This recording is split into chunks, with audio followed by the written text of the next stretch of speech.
Did you know that over 22 million American renters now spend more than half their income just to keep a roof over their heads? That's not just a number, it's a crisis. In some cities, rent has jumped by 30 to 40% in just the last few years, and it doesn't seem to be slowing down. But here's the big question. Why is rent so out of control in the US? It's easy to blame greedy landlords or inflation, but the truth is far more complicated and shocking. From hidden policies that choke housing supply, to billion-dollar corporations quietly buying up homes, to the surprising ways tourism apps like Airbnb affect your neighborhood, there are powerful forces driving this surge. And today, we're uncovering the 10 biggest reasons behind this rental nightmare. Stick around, because some of these reasons will completely change how you see the housing market. Number 1. Housing supply shortage. One of the biggest drivers of skyrocketing rent in the US is simple. There just aren't enough homes to go around. Economists estimate the country is short by over 3.8 million housing units, and that shortage is hitting renters the hardest. But how do we get here? After the 2008 housing crash, construction slowed dramatically. Developers and banks became cautious, and new building projects fell to record lows. Fast forward to today, and demand has exploded, yet supply has never fully caught up. Every year, more young adults move out on their own, more families look for affordable places to live, and more people migrate to growing cities. But the number of apartments and rental homes being built simply can't meet that demand. And here's where it gets worse. In competitive rental markets, when dozens of people apply for the same apartment, landlords raise the rent because they know someone will pay. That creates a bidding war effect, making housing feel like an auction instead of a basic need. For the average renter, this means fewer options, higher prices, and constant stress about moving. Think about it. If you live in a city where only 5 new apartment complexes are built in a decade, but tens of thousands of new residents arrive, rents will naturally skyrocket. This shortage isn't just a number on paper. It's why so many renters are forced into smaller apartments, longer commutes, or even moving back in with family.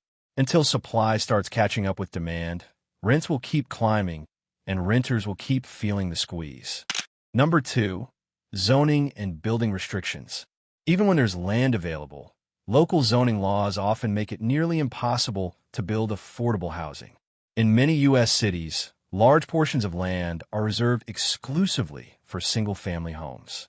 That means developers can't build apartment complexes or multi-family units, even when there's demand.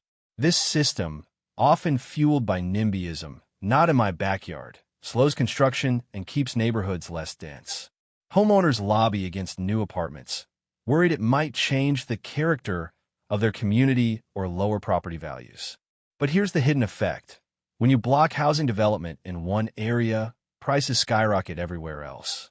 And it's not just the zoning itself, it's also the red tape. Developers face endless permits, hearings, and approval processes that can drag on for years. Imagine wanting to build a 200-unit apartment complex, but waiting 5 years just to get clearance. By the time it's approved, construction costs are higher, financing is harder, and renters pay the price through higher rents. In fact, studies show that cities with the strictest zoning rules, like San Francisco, Los Angeles, and parts of New York, also have the highest rent burdens. It's no coincidence. The fewer units allowed to be built, the more expensive the existing ones become. For renters, this creates a frustrating cycle. Cities say they need more affordable housing, but local laws quietly prevent it from ever being built. The result? Renters are pushed farther away from city centers, facing longer commutes and higher living costs just to find a place they can afford. Until zoning rules are modernized to allow more flexible and dense housing, the supply shortage will only worsen, and rents will keep climbing. We put a lot of research and effort into bringing you these videos. So if you found value here, support us with just one click by subscribing. And tell us in the comments, what's rent like in your city? Your voice adds power to this conversation. Number 3, rising construction costs. Even when cities approve new housing projects, another big problem stands in the way: the skyrocketing cost of construction. Building an apartment complex today is far more expensive than it was just a decade ago, and those costs always get passed down to renters. Take materials, for example. The price of lumber doubled during the pandemic, while steel, concrete, and even basic fixtures like doors and windows saw massive price spikes. Add in inflation, and suddenly, every new building costs millions more to complete. Developers don't just absorb those losses. They raise rents to make up for them. Then there's the labor shortage. Skilled construction workers are in short supply across the U.S., and wages for those workers have jumped as a result. When there aren't enough electricians, plumbers, and carpenters, projects move slower and cost more. Again, the end result is the same: higher rents for tenants. On top of that, new housing developments must meet stricter safety, environmental, and design codes than in the past. While many of these rules are important for safety and sustainability, they also add layers of cost to every unit built. Here's what that means for you as a renter. Imagine a new apartment building opens in your city. The developer might have spent $400,000 just to build each unit. To recover that investment and turn a profit, they'll charge luxury-level rent, even if the apartments aren't truly luxury. This is why so much of the new housing built in recent years feels out of reach for the average renter. Rising construction costs don't just limit how much housing is built. They also guarantee that what is built comes with hefty price tags. Number 4. Investor purchases and corporate landlords. Here's a shocking fact. In some U.S. cities, corporate investors own more than one in every 5 rental homes. That means regular families looking to rent are no longer just competing with each other. They're competing with billion-dollar companies. After the 2008 housing crash, Wall Street firms started buying up foreclosed homes at bargain prices. Instead of selling them back to families, they turned them into rentals. Fast forward to today, and giant corporations and private equity firms control entire neighborhoods. Their goal isn't community, it's profit. Unlike small, local landlords who might work with tenants, corporate landlords often use aggressive rent hikes, hidden fees, and automated systems to squeeze every dollar possible. Research shows that corporate-owned rentals are more likely to see steeper rent increases and faster eviction filings compared to individually owned properties. And it's not just single-family homes. Large investment groups are buying up apartment complexes too. When a corporation controls hundreds or thousands of units in one area, they can essentially set the market rate.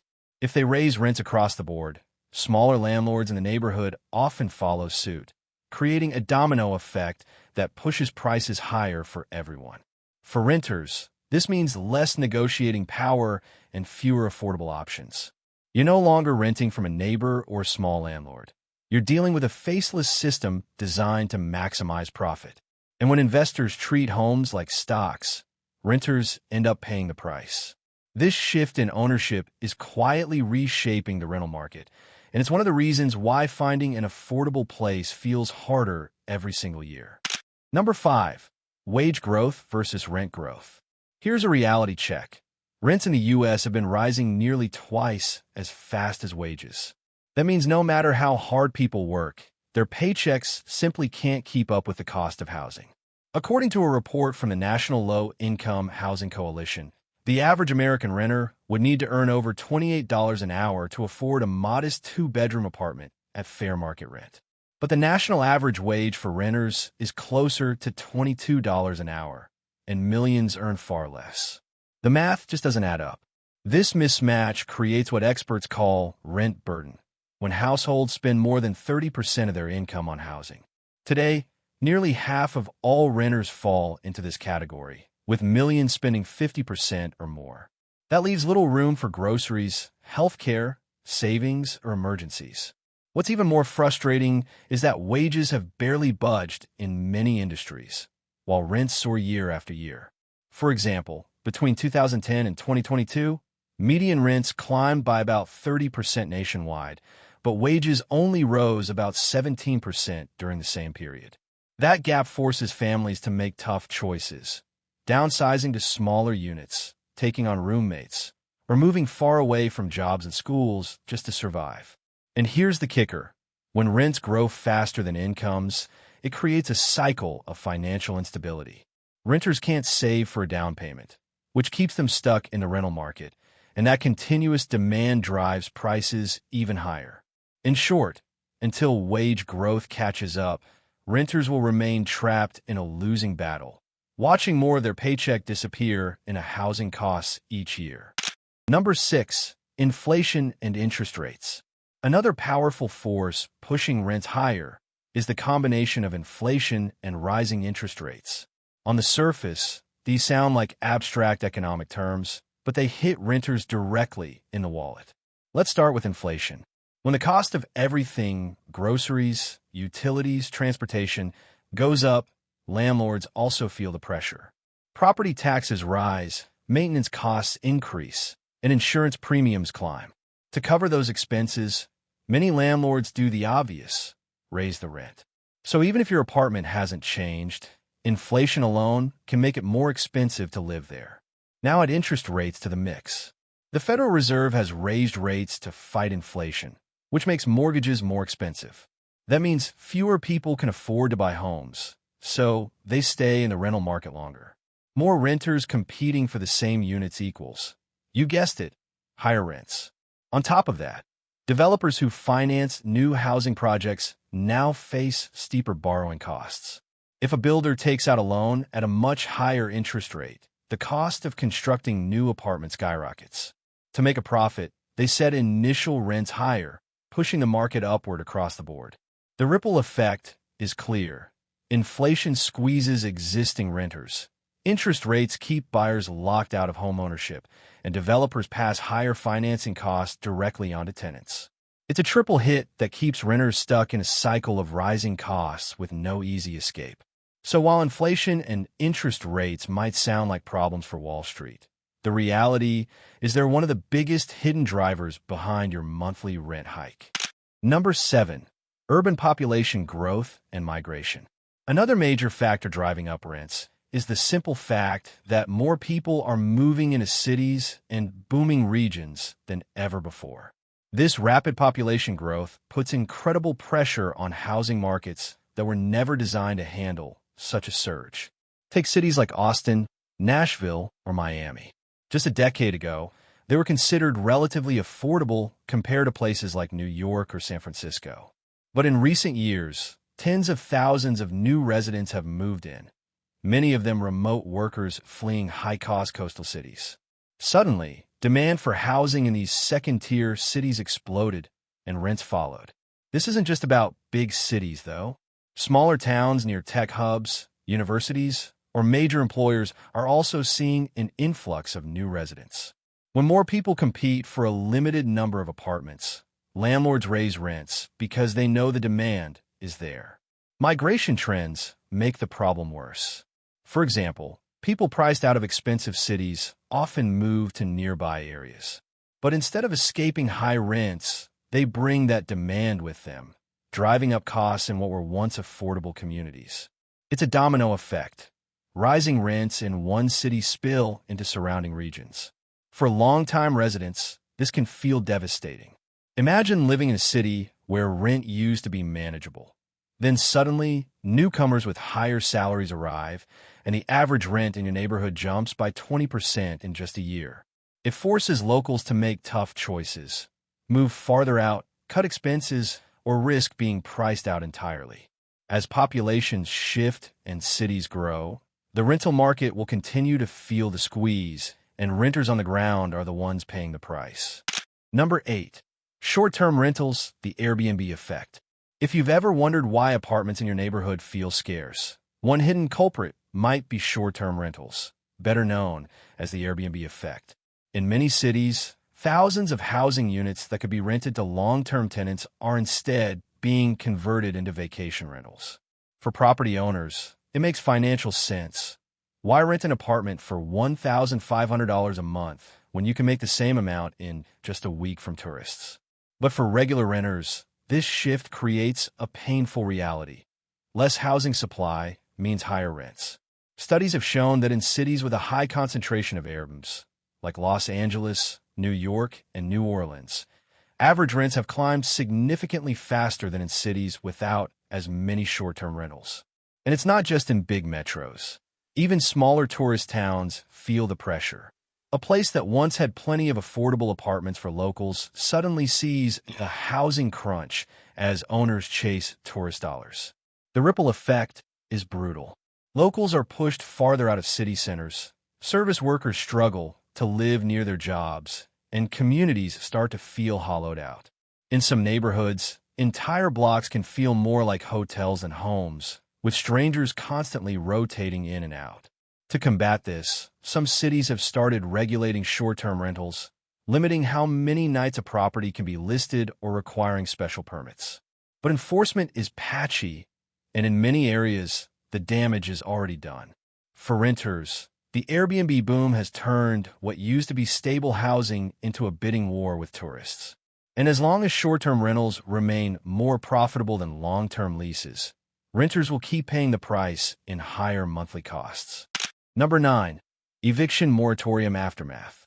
During the height of the pandemic, millions of renters were protected by the eviction moratorium, which temporarily stopped landlords from removing tenants who couldn't pay rent. This policy helped families stay housed during an unprecedented crisis, but when the moratorium ended, it set off a ripple effect in the rental market. Many landlords, especially smaller ones, had gone months or even years without receiving full rent payments. Once restrictions lifted, some rushed to raise rents dramatically to recover losses. Others chose to sell their properties entirely, reducing the overall rental supply and pushing prices up further. At the same time, the sudden wave of renters re-entering the market created intense competition. With limited housing available, landlords could afford to be picky, choosing tenants willing to pay more or sign leases under stricter conditions. For renters, this meant steeper rent hikes and tougher approval processes almost overnight. In cities where the moratorium lasted longer, the impact was even sharper. Once protections ended, eviction filings spiked, displacing thousands of families. That surge in demand for new housing units put even more pressure on an already strained rental market. What's worse, many landlords used the post-moratorium moment as a reset button. They didn't just raise rents to cover past losses. They raised them to match the new, higher market rates. In other words, the crisis created an opportunity to push rents up across the board. For renters today, the aftermath of the eviction moratorium is still being felt. It revealed how fragile the rental market really is, and how quickly rents can skyrocket when supply, demand, and financial pressures collide. Number 10. Lack of affordable housing policy. At the heart of America's rental crisis lies a simple truth. The country has failed to invest in affordable housing policies at the scale needed. For decades, federal and local governments have underfunded housing programs, leaving millions of renters to fend for themselves in an increasingly expensive market. Consider this.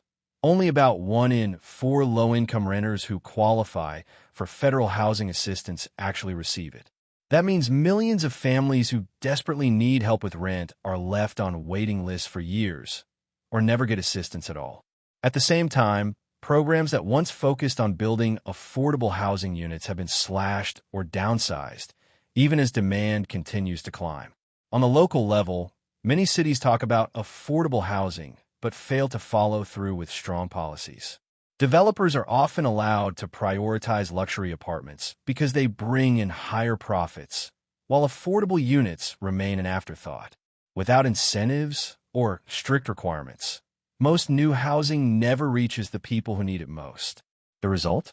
A widening gap between renters and the homes they can actually afford. Families earning modest incomes, seniors on fixed budgets, and young adults just starting out are all squeezed into the same shrinking pool of affordable units, pushing rents even higher. This policy failure doesn't just affect individuals, it impacts entire communities.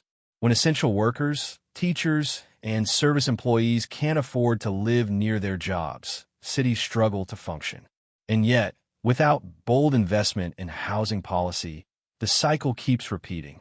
Until the U.S. makes affordable housing a true priority, not just a talking point, renters will remain trapped in a market tilted against them. So, why are rent prices in the U.S. spiraling out of control? As we've uncovered, it's not just one issue, It's a tangled web of housing shortages, restrictive zoning, rising construction costs, corporate landlords, stagnant wages, inflation, population shifts, short-term rentals, the eviction moratorium's aftermath, and weak housing policies. Together, these forces have created a perfect storm that renters across the country are struggling to survive. For many people, rent has become more than just a monthly bill. It's a source of anxiety, financial instability, and even displacement. Families are being forced to downsize, relocate, or sacrifice essentials just to keep a roof over their heads. And unless systemic changes happen, this crisis will only deepen. But here's the key takeaway. Understanding why rents are so high is the first step to demanding solutions. Because when renters, policymakers, and communities recognize the scale of the problem, they can start building a path toward fairer, more affordable housing for everyone. While the challenges may seem overwhelming, there are solutions to the rent crisis, and many of them are within reach if policymakers and communities take action. 1. Build more housing.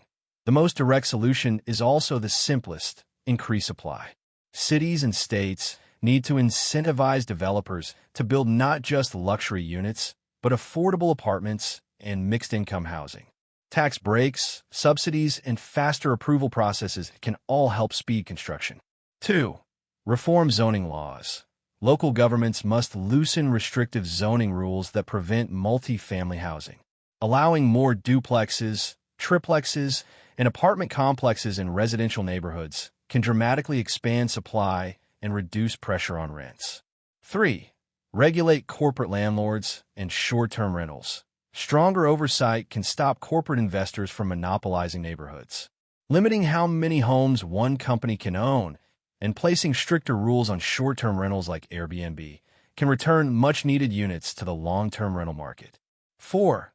Expand affordable housing programs. Federal and local governments need to increase funding for housing vouchers, rental assistance, and public housing programs. Right now, millions of qualified families never receive help. Expanding these programs would offer immediate relief. 5. Link wages to housing costs. Encouraging fair wage growth and implementing stronger renter protections, like caps on extreme rent hikes, can help keep housing costs aligned with incomes.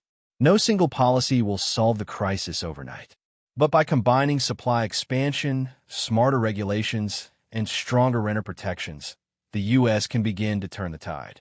Because at the end of the day, housing shouldn't be a luxury, it should be a basic right.